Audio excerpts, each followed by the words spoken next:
everyone, it's Robin, RS Island Crafts, and welcome to my studio.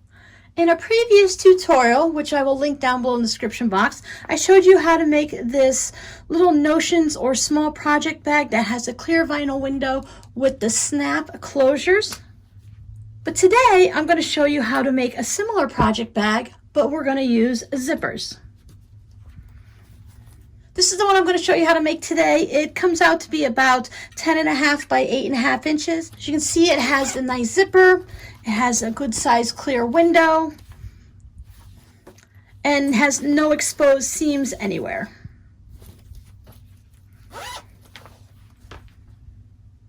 It took me a few different tries to get to that actual project bag there.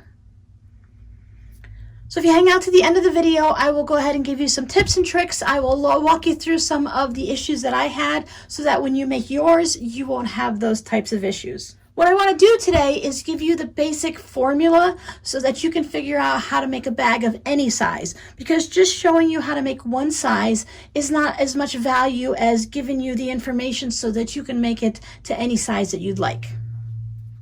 All the measurements for this one are going to be down below in the description box, so if you just want to make this size, you're all set to go. You can just pop down there and get all the numbers. I've made it from a very small coin purse with just a 4-inch zipper, and then you can make it all the way up to any size you want. If you need a project bag for your cross stitch or your embroidery project and it needs to be 24 by 24, you'll have the tools to be able to make it that size. But for today, we're just going to make this one. This is a really good size. I think since it's about 10.5 by 8.25.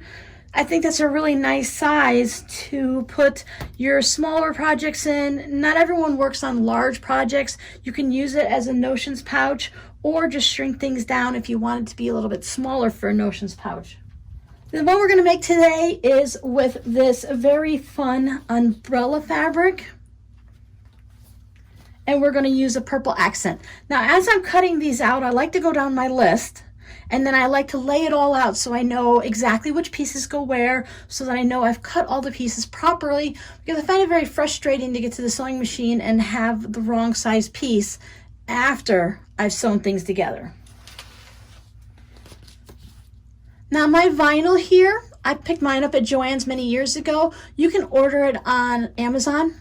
You can get it from Joann's, and I'd imagine you could probably get it from Hobby Lobby or other places. But for those of you that don't have a craft store nearby, you can just look up clear vinyl or crafting vinyl and find it on Amazon. The process of making this bag is going to be basically the same as we did with the previous one with the snap closure. So we don't necessarily need a Teflon foot for our sewing machine. For the most part, we're going to be sewing with just fabrics, and the vinyl will be tucked in between two pieces of fabric. So that works out really well. There will be a time when we do our top stitching along here. I had one little bit, your presser foot has the two toes or two legs like this. One of them was skimming along here and the other one was on there, and I had no problem sewing it. I didn't use my Teflon foot or anything like that, so that worked out really well. We all sew differently. All machines are differently. Sometimes we sew a straight line, sometimes we don't. The numbers I'm giving you down below gives you extra room to trim things up. So if you have one piece that's larger than another piece, you can trim them up nice and even without losing a lot. When I'm making these bags, I find that it's very useful to make the front portion of the bag, the part here with the zipper and the vinyl window, and then after we know what our exact measurements are there, then I go ahead and I cut my backing and my lining. I'm going to call it lining fabric that you see through the window. I have two fabrics. I have my outer fabric and, as I said, my lining fabric. This piece up here, it shows you purple there. The piece down here on this part of the zipper is going to be the same. We're going to be using one large piece and folding it, so that is going to be the same fabric. But everywhere else, I have the purple scarecrow fabric. I prefer to work with zippers that are larger than I need. It makes it easier to sew them in when I don't have to worry about where my zipper head is or my zipper stops. And then afterwards, I can just trim them up. I am using a nylon zipper because I can cut through it easily with my scissors or rotary cutter, and I can sew through it with my sewing machine. If you're using a metal zipper, then you have to have it exactly the same size. I don't work with metal zippers, so I don't have any tips or tricks for you on that. I'm going to start with my outside fabrics. I have a piece that goes on top of the zipper. We have a piece that goes on the bottom of the zipper that connects our zipper to our vinyl. So I like to treat it as if it was a handle for a tote bag. We are going to fold this in half and give it a good press. And when we open it up, we will bring this part in to the halfway part, give it a good press, bring this side up. If you've made handles, you've done this many times. Give it a good press and then bring it through and give it a nice press. If you notice that your fabric, some of them were a little bit thicker than others and it stayed a little poofy and it made it just a little bit more difficult to work with, you can go ahead and give it a little bit of starch. Not too much because you don't want to have it super thick, but just enough to hold it in place so it stays and it's easier to work with. This is going to go folded side on the zipper and open side down towards the vinyl. I have my side pieces for my vinyl and then the bottom of my bag. Now for the reverse pieces, I'm also going to need the identical piece up top, one at the bottom, and one for each side. Whatever I'm going to use for the back of my bag, I just cut these out larger than I know it will end up being, and I'll just trim it down afterwards. And then I am using the same thing in the lining as I am in the backing, just for ease, but as you see on this one, I use different fabrics. It all just depends on what you have. I just wanted to have this nice fun fabric on the back also. For my lining, I went ahead and did some light quilting on it. See the quilting lines there? I am using 100% cotton. It's a really nice thin cotton. For your lining piece, you can go ahead and use a batting of any choice that you would like. You can use fusible fleece, is really great because you just go ahead and press that down with your iron, then you don't have to worry about quilting at all. You can use an interfacing. I used a medium weight interfacing on this one, and you can kind of see how it makes it a nice firm bag, but I like the ones that are just a little bit more soft and squishy. It's totally up to you. You can go ahead and just use 2 pieces of fabric if that's what you'd like to do. We need to sew this together in sections. We have our sides that we have to sew onto our vinyl first, and then we have the bottoms that go on, and then after we make our little zipper section, and then that'll go on top of the vinyl. This is what our pieces are going to look like next to the vinyl. I just fold them in so it's right sides together. I know it's a little bit hard to work with the vinyl because you cannot see it, but I find if I can just hold it up to the light a little bit, I can line it up pretty easily. Now when working with vinyl, you can't put pins in it because if you put a hole in the vinyl, it's going to stay there. It's not going to disappear like as if you were using just your regular fabric. So I use clips.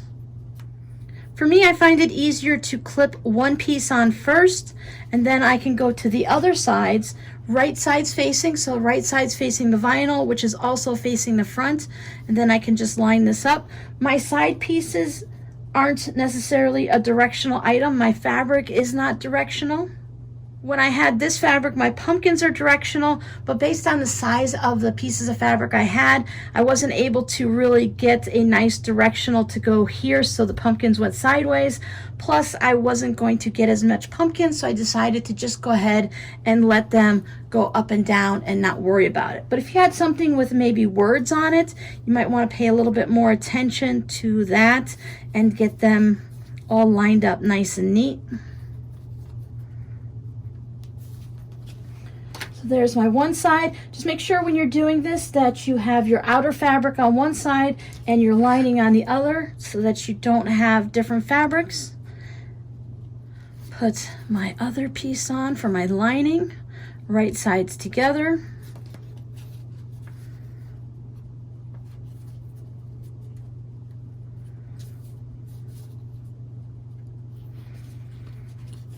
I'm gonna take these to my sewing machine. I like to use a 3/8 inch seam allowance when I'm working on bags. You can use whatever you'd like. I stick with normally I use a 2.0 stitch length, but because I'm working with the vinyl, I'll go ahead and bump it up to 2.5. I don't want to perforate the vinyl.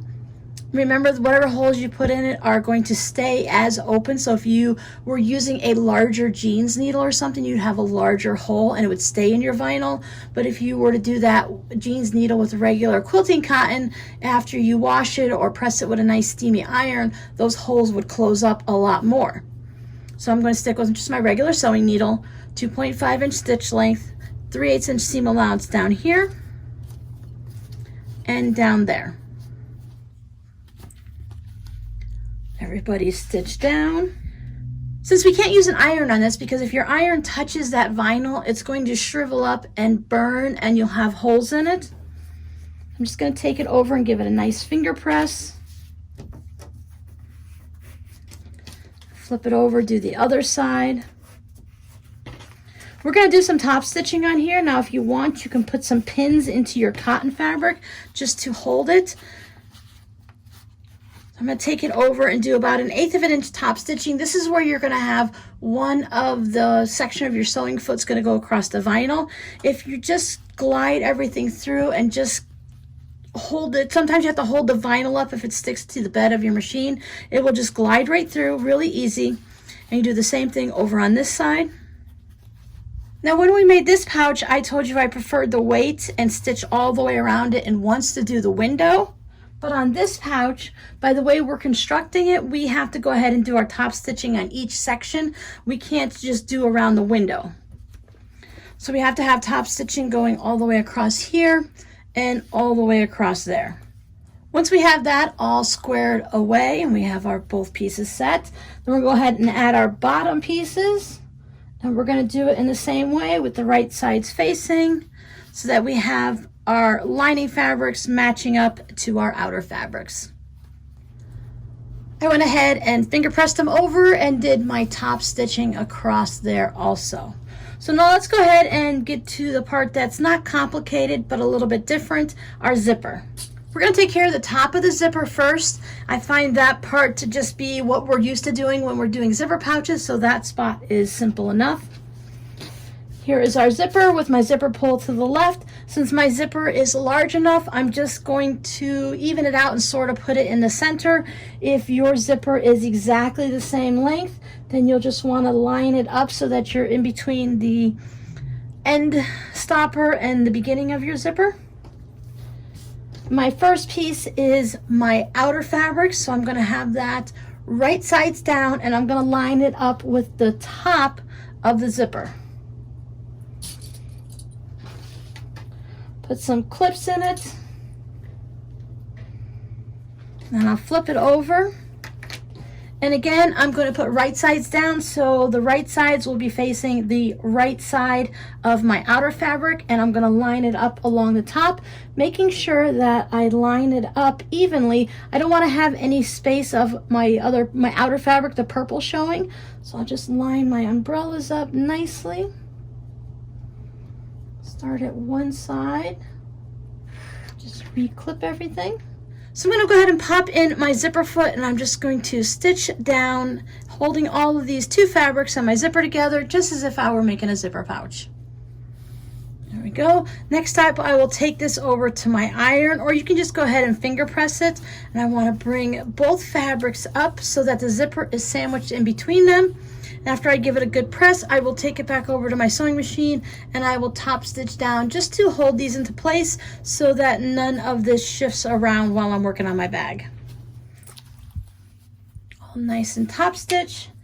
Now our next piece, we want to make sure that we're going to sew on the folded part. We need this open section to put our vinyl in so that we can slide this. Once our zipper's on, our vinyl window piece is going to go right in there so that we have it nicely encased in there. So what we need to do now is the little bit of a tricky part. So on our folded side, we need to line it up to match here. So we don't want to like shift it over or anything like that. We want to do our best to match it up. Ideally, you will have it lined up so that you will have about the same space between the zipper teeth and this one. So sometimes it might end up being a little bit down there. You just want to make sure that you're not too close to the zipper teeth so your zipper actually works. If you're a little bit off, it's going to be okay. You're just going to have that nice color of your zipper showing more. So I found it easiest at this point to pin this down. Some people just take it right to their sewing machine and they just hold it and they move it as it goes. You can go ahead and try that if you'd like. I find a couple pins to be very helpful.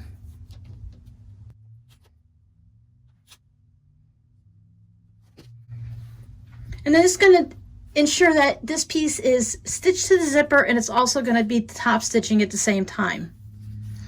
There we go, all stitched down.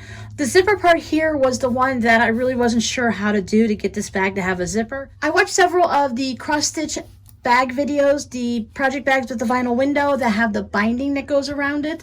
And that's where I got the way to make this. I saw several of them that do it this way, and I thought it worked out pretty well. So if you already have a favorite way of doing this, then you can go ahead and do your version, and it's going to get you to the same spot. The real trick to this bag is not just to put the zipper in, but how to do the sides around here, which we already figured out for the snap window. But the big trick is how to get it all turned so that you don't have any raw edge showing and you still have a zipper. So now we're going to take this folded piece and we're going to put our little window in here. And we want to have it so that the vinyl goes all the way up into this fold to the best of your abilities. If you have extra fabric beyond the vinyl here that needs to be trimmed off, you can go ahead and trim that off. But we're going to be stitching down here, so you have plenty of room if you need to move it up and down at all. I just find it easiest to put it all the way up.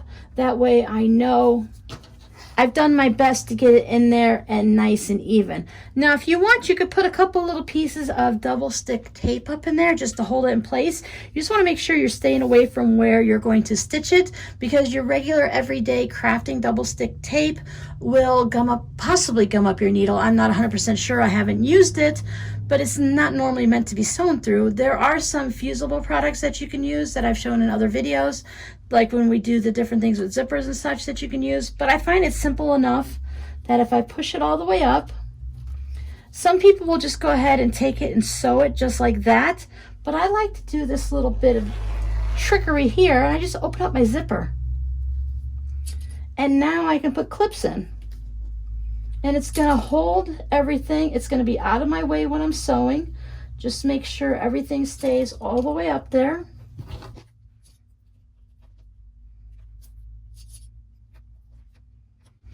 And now when you take it to the sewing machine, you can do essentially a top stitch about 1/8 of an inch from here and just stitch all the way down. If that's too tight of a little stitch for you, you can go ahead and do 1/4 of an inch.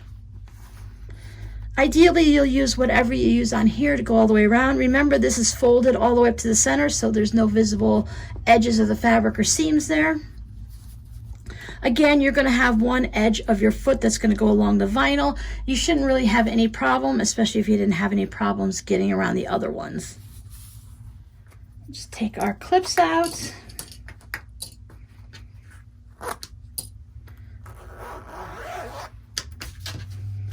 There we go. We have our vinyl window. There is one side. Flip it over, and there we have that. And on the back here, you can see because we folded over, I have my contrast from the outside there, but it's purple and everything in this bag works really well. So remember, if your zipper is longer, you need to make sure you bring your zipper pull into your bag, so when we start working on the next steps, we don't do anything and cut off of our zipper stitch. So now that we know the size of our window, we can go ahead and make our pouch. Right now, this one is a little bit smaller than that because I did it ahead of time. I wasn't sure what my final window was going to look like. I just wanted to make sure I had this prepped. But I gave myself that extra wiggle room that I can trim it down. So if I'd only used the 2 inches instead of 2.5, now this gives me that extra 1/2 inch wiggle room to trim things down. So if this got smaller when I quilted it and it didn't match up like it doesn't now, then I can go ahead and trim this down a little bit and make sure that everything is going to work together. So I'm just going to take a minute and I'm going to trim these all down to the same size so we can get to the good part of sewing this all together and seeing where the magic is. Everybody's trimmed up to the right size, and I also went and just put a little bit of stitching right here on my zipper just to create new stoppers, because I know me, it really could happen that I will just zoom that little zipper tab right off of it and I'll be out of luck. Now when we're building our sandwich here to take it over to the sewing machine, I want to put my quilted piece, which is my lining that I'm going to see through the vinyl window, down first. Then I'm going to put my outer piece, and then this is my backing that is going to be on the back. So in this pouch, it would be this gray with the orange pumpkins on it. And I want to put those right sides down, so right sides together. Put clips or pins all the way around it. And now you have a couple options. On this pouch, I started at the bottom and I left the bottom open. And when I was finished, to close up the bottom, I did the top stitching all the way around the pouch. And that gives it this nice little flat look. But on this guy, I left my opening at the top, and then afterwards I only stitched across the top, nowhere else, and it left me with this more of a fluffier, a fuller looking bag instead of, remember, also I have batting in this one and I have interfacing in this one. So this one is nice and flat, and I think that'd be great for certain projects or even like a little notions pouch. And then this one I left a little bit bigger and fluffier because I really like the look of, with the batting, I like my bags to be a little fluffier. If I want it to be flat, I'll interface it. If I want it to be a little bit softer to the touch, then I will do that. So you can either leave your opening at the top or you can leave the opening at the bottom. If you're only going to do one stitch across to close it, then you just have to decide, do you want that at the top of your bag or the bottom? I wanted it at the top so that the bottom of my bag had that nice rounded look, and I figure I've already got stitching here, here, and here. I can just add another one up there and it just kind of blends in.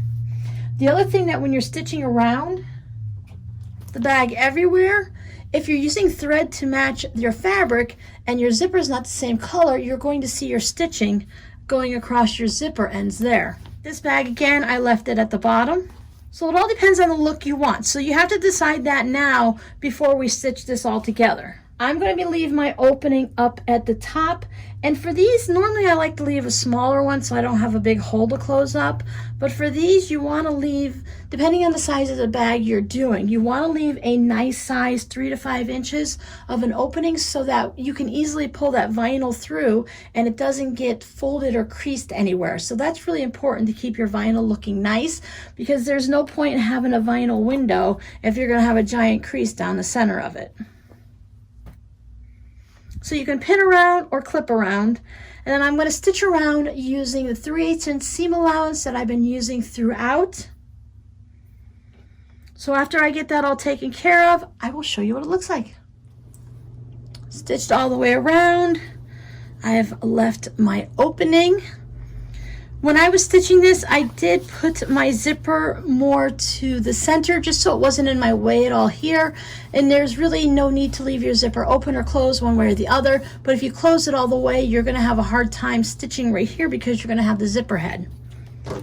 And just like any other bag, I do like to trim the corners off just to reduce some of that bulk. I don't go straight up to the stitching line. I like to stay about 1/8 of an inch away from it. If you feel like your seams are a little bit wide, you can trim them down. Just don't trim it down along the part where you have your opening, because you want to be able to fold in as much as you can to make it easier when you top stitch that. So maybe I want to trim a little down here. You can bring out your rotary cutter if you want to just make it a one quick swipe. You just have to watch out for the zipper head because it does seem to get in the way a bit when trying to trim things up with a larger ruler.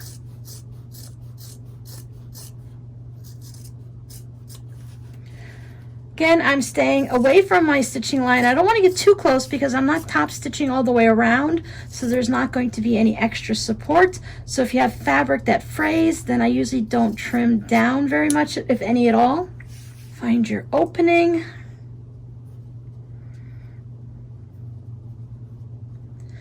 We want to look in and make sure that we're just going between our outer fabric and the front. So I can see the zipper teeth right here, so I know this is the part that I want to go through.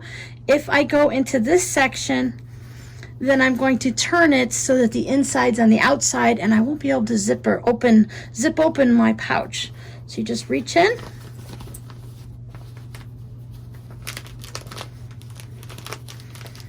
It's going to sound very crinkly. Might make you nervous the first time. Just if you're just gentle and careful and you don't do too much squeezing on the actual vinyl, it should just all come out nicely.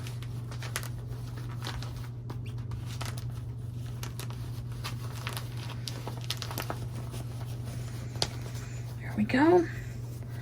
Just reach in. I have my thumb in the corner and I put my pointer finger so I can just pop those corners out. Then I'll get in there with a tool and make them pop out nicely, but you may as well do the biggest part of it with your hands.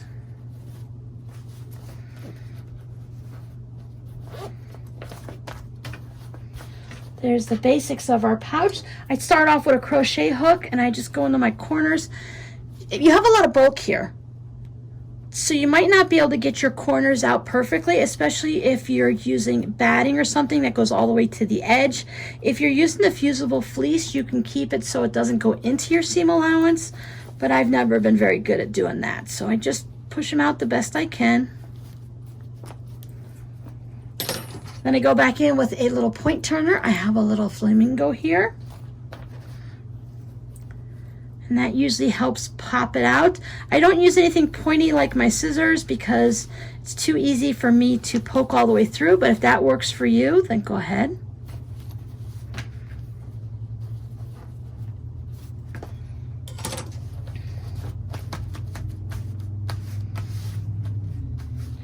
I want to take this over to my pressing station. Now remember, we can't get our iron on the vinyl. I have left enough room here for me to put my iron on the sides and iron it, so I don't have that little itty bitty narrow part. I still have a nice wide window so I can see my inside fabric and whatever's in there. Give it a nice press all the way around there. Then when it comes to the top, just like when we're closing anything, we just want to tuck this in. Make sure everything looks nice and even and straight across the top. Put it down on your mat and line it up with a line if you need to, so you have that nice visual straight edge going across. The only thing I've noticed that it's a little irksome to me is the zippers, because they're folded over into the seam right here.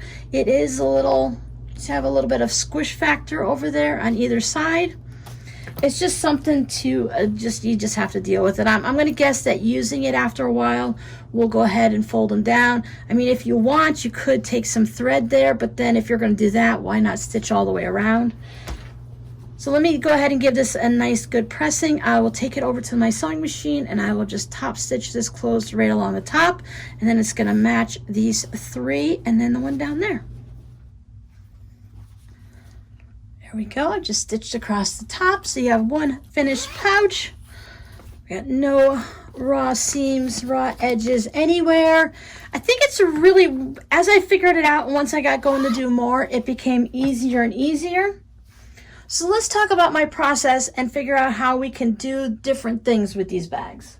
So my first one, I realized that if you have to trim the bag and you only have 2 inches at the top, and if you stitch anywhere a little bit crooked, you're going to have a different amount. You're going to have a 1/2 inch there and a 1/4 inch there. So that's when I learned that if I gave a larger piece up here, if I needed to trim it, because when you stitch, just, I don't know about you, but when I stitch my seam allowances, sometimes things move, sometimes it shifts, and I need to have that extra wiggle room for my oops. And it also gave me a smaller amount down there. And I like to have this part, and this part to be as close to the same as possible. This one's a little narrower and these are bigger because I didn't have to trim it as much. But overall, I think it was really great. Again, I stitched all the way around. Now, if you want, you can hand stitch this with a ladder stitch. And if you're really good at that, it'll look the same as the bottom. I didn't do it on these because if you do it on the bottom, my concern was, well, if I didn't do it very well, or if I kept putting things in here and carrying it, and if it was a bit heavy or something, that it could work out those stitches because you are going through several layers.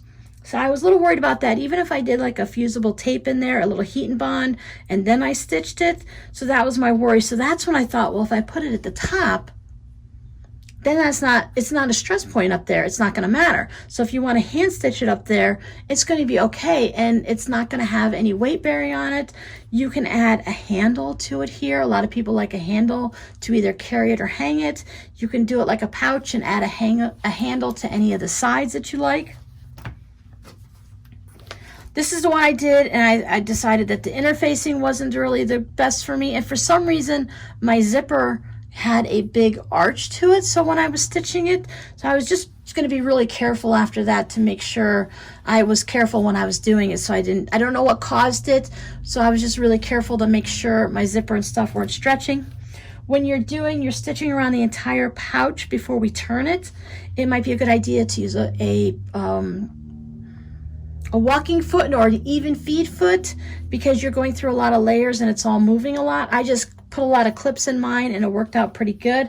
I like to stitch it so that the batting is up, because for me, I find that if I don't heavily quilt it everywhere, any loose bits of batting on the edge, that's when it tends to stretch and drag, and I might not get it in equal proportions.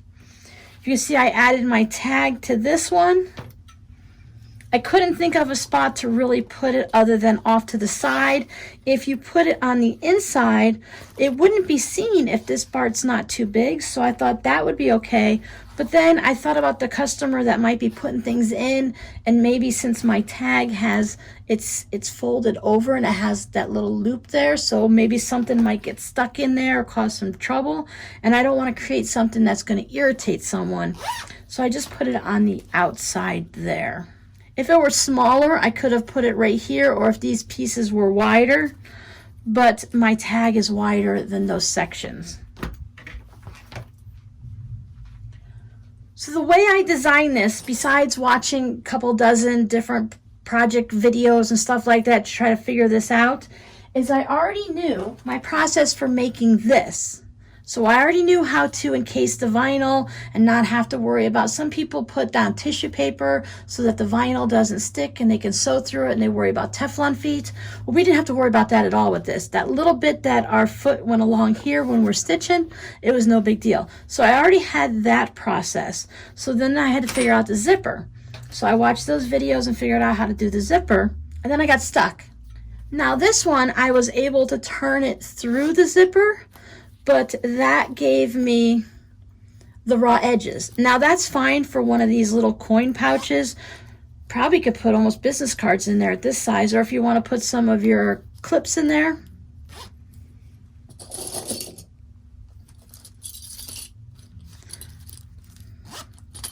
That would be nice for a little gift. So I was able to layer it and sew all the way around. I did my layering and stuff. I sewed all the way around, and then I could just have my zipper open and I could pull everything through the zipper. But I didn't want to have the raw edges in the project bags. I didn't want to have to worry about it fraying, even though I zigzagged around the edges. It just, I didn't want to have those worries. If you're just going to make something quick for yourself, that's one thing. But if you're going to be selling something, or you know it's going to get a lot of use and you want it to last yourself or your friends and family, or you're giving it to a fellow crafter as a gift, you just want to make sure it's good quality and that it's going to last a while. So that's why I wanted to decide, how can I do this?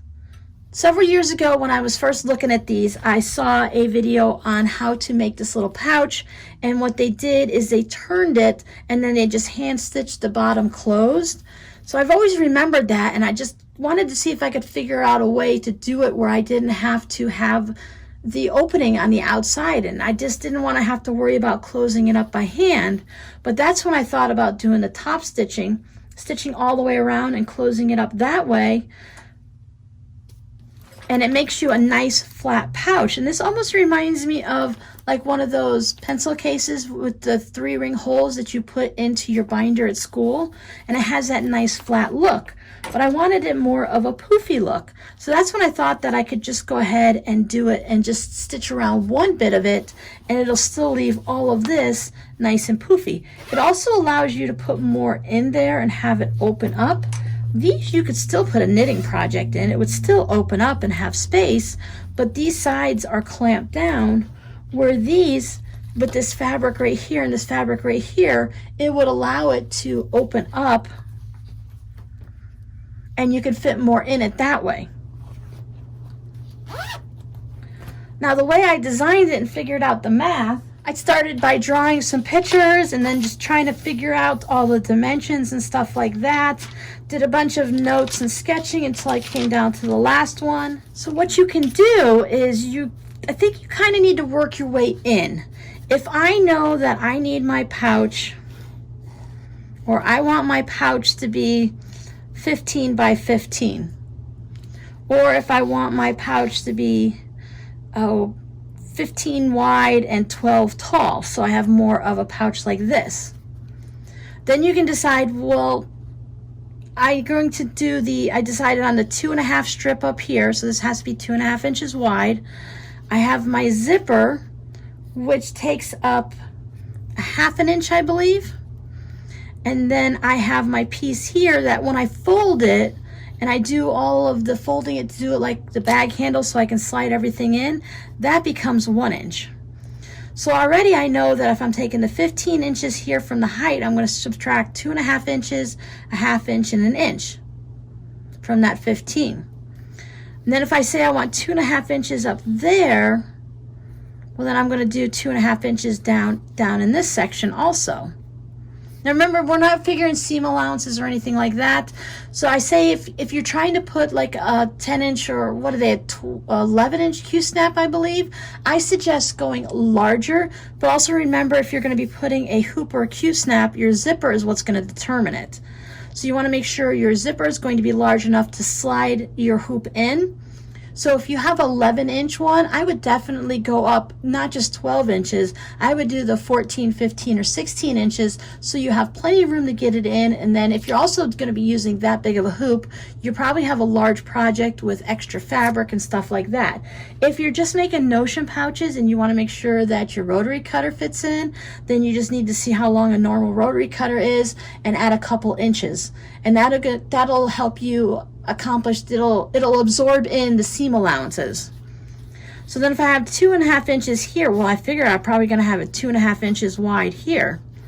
So I just did the subtraction, like I have 15 inches, so I take out, this is 2.5 inches, and this, and this, and this, and that'll give me my measurement for here.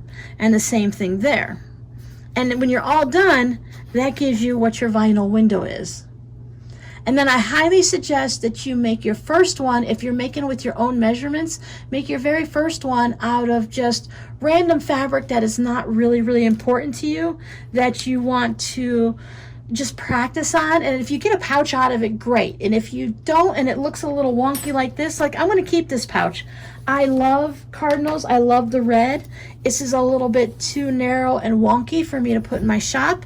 I would give this to a friend who I know wouldn't mind wonky, but since I love this red fabric and I love the cardinals, I'm going to go ahead and use this myself. I'll put a small embroidery project in there or use it as a notion pouch. Well, this one is going to go into the shop. I haven't decided yet what I'm going to do with this one. This guy will go into the shop, and this one will also go into the shop. So you can see how many it took me to figure it out. This one, I got my basic idea down and to figure out how the pouch would work, and then to realize that I need to make my pieces a little wider and a little fudge proof to give myself that little bit of wiggle room.